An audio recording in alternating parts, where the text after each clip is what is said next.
This is shoulder internal rotation, passive end range holds.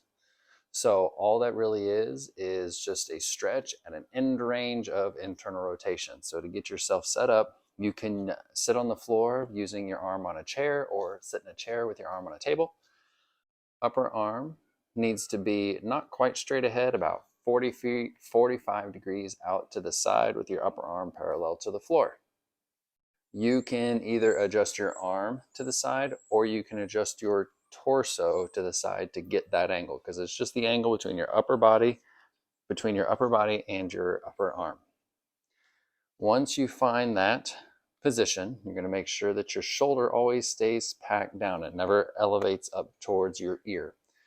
Now we go into internal rotation simply by keeping the elbow planted and letting the forearm rotate down and in towards the floor. As you do that, make sure that that shoulder stays down.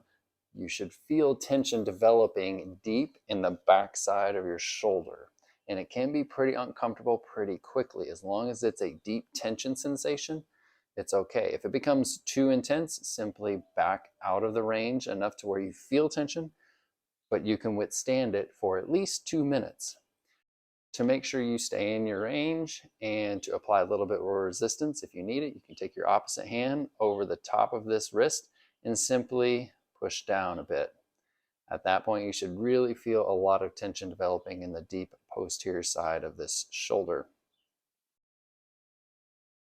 If you feel any pinching or jamming sensations in the front of your shoulder, simply adjust your torso or your upper arm angle to get it a little further out to the side or a little bit more inward. Work with that angle to try to get that tension all focused on the posterior aspect of your shoulder. The posterior shoulder is the star of the show here. Once you get in your position and you feel your tension, start your timer, hold it for no less than 2 minutes.